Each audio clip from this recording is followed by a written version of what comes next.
Here is the moment the mother is talking to her daughter, and a few minutes later she is savagely shot in the face by her daughter. Can you tell me what your son's wearing? Hey, I need you to talk to me. What is your son wearing? He was in jeans and a grayish t-shirt. She's got short, brownish hair. So, jeans, a gray t-shirt, short brown hair. She ran into the backyard. I tried to follow her. She jumped the fence and ran. She shot me in the neck. What daughter tried to shoot me? Your daughter tried to shoot you? Yeah. She ran shooting at me. Where is she at? She ran away. How old is she? 14. 14?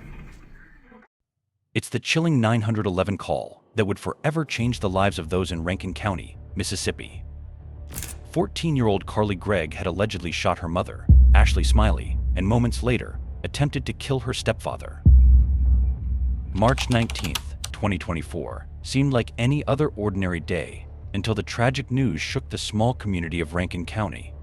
Gregg, a 14-year-old girl, had allegedly turned a quiet family home into a scene of horror. The most shocking part.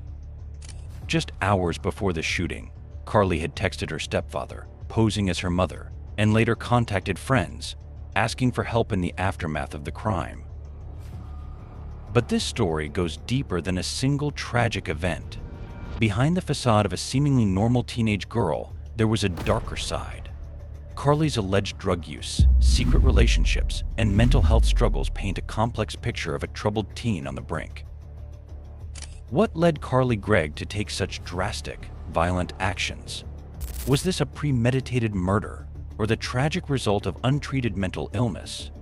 And how did no one see the signs leading up to the horrific events of March 19th? Before we continue, we offer our heartfelt condolences to the loved ones of Ashley Smiley. Her sudden death has left a profound impact on her family, friends, and the community. Our thoughts are with them during this difficult time. The Smiley family lived in a suburban home in the close-knit community of Rankin County, Mississippi. The area was known for its quiet streets and strong sense of community, a place where nothing too dramatic ever seemed to happen. But this tranquil setting would soon become the backdrop for an unthinkable crime. Ashley Smiley, a devoted mother in her mid-30s, was described by friends and family as kind-hearted, dedicated, and deeply involved in her daughter's life.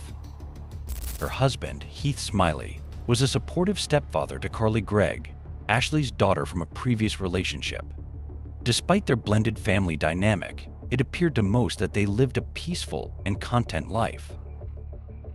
However, beneath the surface, tensions were brewing. Gregg, a 14-year-old ninth grader, was going through what many considered typical teenage struggles. But in her case, things were far more complicated. Carly had reportedly begun cutting her legs, hiding vape pens, and was allegedly using drugs. She had a secret boyfriend, concealed burner phones, and was struggling with mental health struggles that no one around her seemed fully aware of. To those at school, Carly was perceived as an intelligent student who excelled in advanced classes. Teachers noted that she was often ahead of her peers academically, but they also noticed something else: Carly had started withdrawing, showing signs of deeper issues. While many of her classmates and teachers saw a bright young girl, there were hidden struggles that Carly managed to keep concealed, even from those closest to her. Ashley Smiley, unaware of the extent of her daughter's secret life, was strict but loving. She kept a close eye on Carly, especially when it came to her social media use, aware of the dangers teenage girls could encounter online. Despite her efforts, she couldn't have predicted how much her daughter had been hiding. Tensions reached their breaking point on March 19, 2024, when Carly's secret world came crashing down, and in a tragic twist, the family's life was irreparably shattered. March 19, 2024, was a day that would change the lives of everyone in Rankin County. Gregg and her mother, Ashley Smiley, went about their regular routine that morning. Nothing seemed out of the ordinary to the neighbors of their peaceful subdivision in Brandon, Mississippi. But beneath the surface, tensions were simmering in the Smiley household. Carly Gregg attended school like any other 14-year-old, but behind the facade of her seemingly ordinary life, a darker story was unfolding. A concerned friend had already tipped off her mother, Ashley Smiley, about Carly's troubling behavior, her secret boyfriend, hidden burner phones, drug use, and a collection of vape pens. Carly's hidden life was finally about to be exposed. At 3:30 p.m., Ashley picked Carly up from school. The car ride was tense, the weight of the secret hanging in the air. As they arrived home, Ashley decided to act. She would search Carly's room, no longer willing to ignore the growing signs of deception. Ashley found 4 boxes of vape pens, further confirming the friend's warnings. Carly, meanwhile, was downstairs, letting the family dogs out, completely unaware that her mother was uncovering the hidden evidence.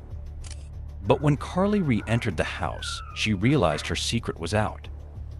Instead of confronting her mother, Carly made a chilling choice. Cameras installed in the Smiley home captured every move. Carly walked inside, seemingly calm. Her hands were behind her back, hidden from view. She made her way to her mother's bedroom and retrieved a .357 Magnum handgun, which Ashley kept in a drawer by her bed. Carly then crossed the house and entered her own room, gun concealed. Moments later, 3 deafening shots were heard.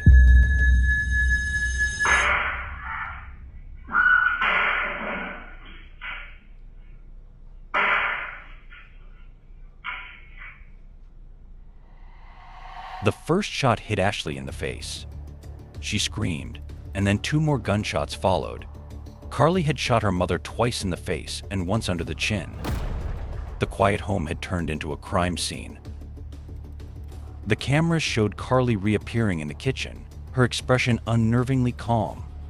She picked up her mother's phone and texted her stepfather, Heath Smiley, posing as Ashley. "When will you be home, honey?" Unaware of the nightmare unfolding in his home, replied that he'd be home later. Carly, still pretending to be Ashley, casually sent back a thumbs-up emoji. But that wasn't all.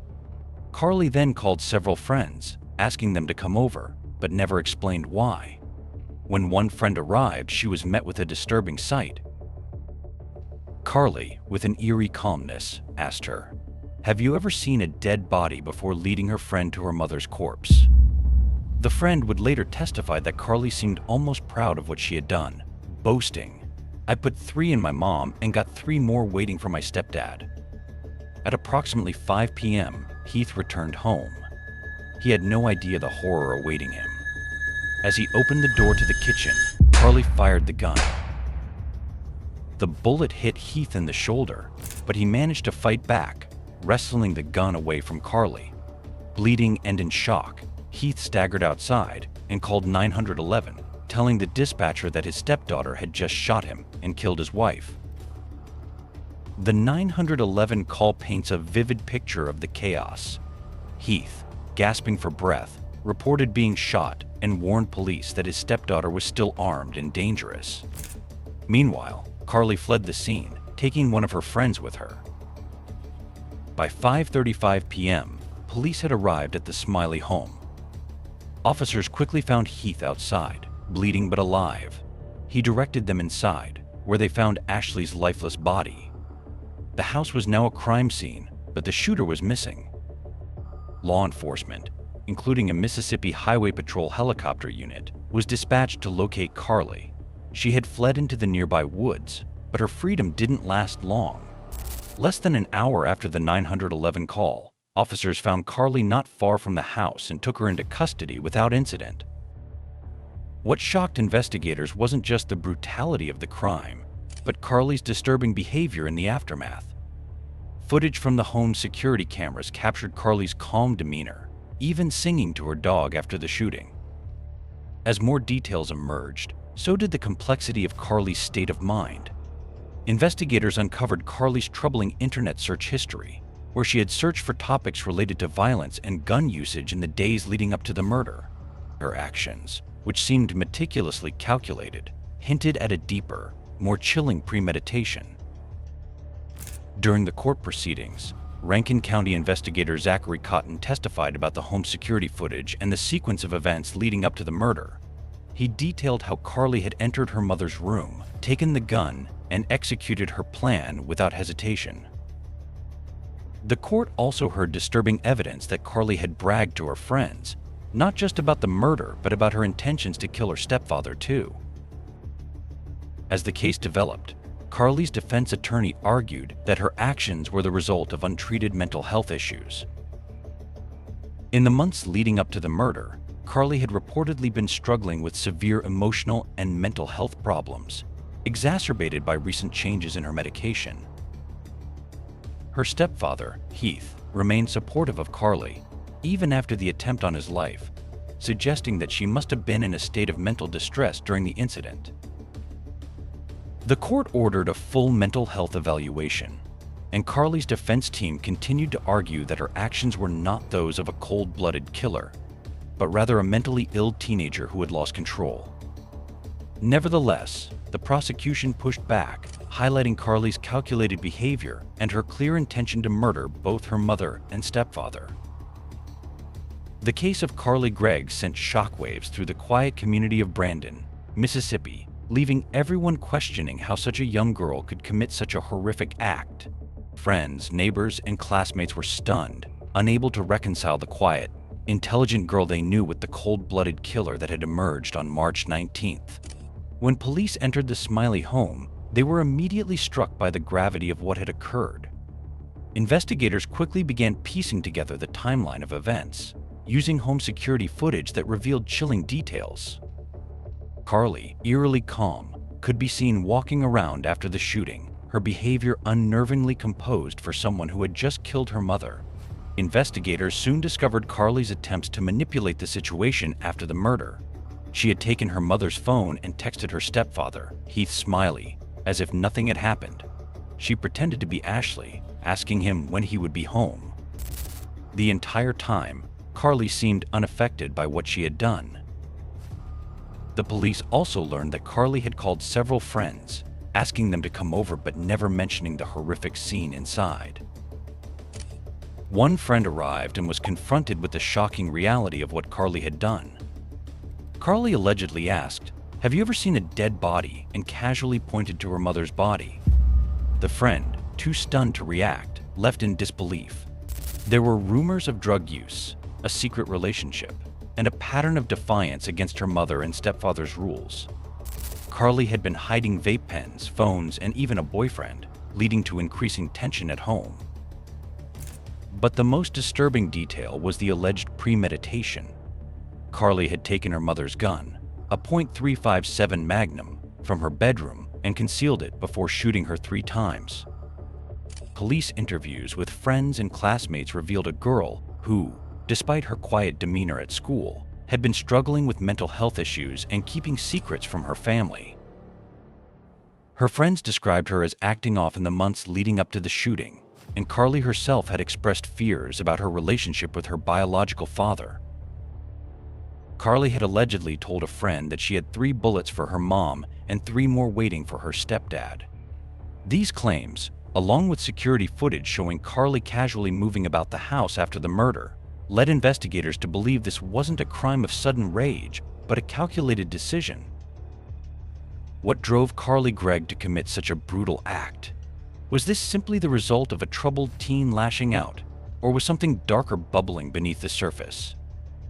Investigators began to explore the possibility of undiagnosed mental illness.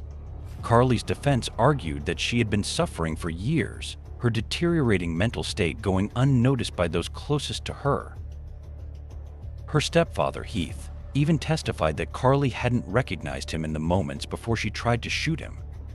Was Carly acting out of confusion, or was she deeply disturbed, detached from reality? Carly's mental health became the crux of her defense. Testimony from psychologists suggested that Carly's behavior on that day may have been influenced by medication changes just a week before the shooting. Carly had no history of violence, and her stepfather even testified to their once loving relationship, making the events of that day all the more perplexing. But as investigators pored over the details, Another haunting possibility began to emerge was Carly struggling with more than just typical teenage rebellion. Some friends claimed that Carly had a fascination with violence, and her internet search history hinted at dark thoughts that may have been building for months. Was this tragedy preventable, or had Carly been spiraling for much longer than anyone realized? When Carly was arrested at a friend's house later that day, she didn't resist. Police found her in the driveway, standing quietly, showing no outward signs of distress. The footage of her arrest, played during the trial, left many in the courtroom unsettled by her lack of emotion. She was led away in handcuffs, her expression almost blank. Carly's arrest marked the beginning of a long legal battle. Prosecutors aimed to paint her as a cold, calculating killer who had planned the murder well in advance.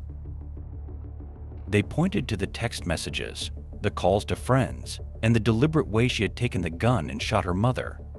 But the defense had another story to tell. The courtroom was tense as Carly's trial began. The prosecution sought to prove premeditation, detailing how Carly had taken the gun from her mother's room, shot her in cold blood, and then attempted to kill her stepfather. They pointed to her calm behavior, arguing that this was not the behavior of a panicked or confused child, but a teen who knew exactly what she was doing. Carly's defense team, however, framed her actions as the tragic result of undiagnosed mental illness.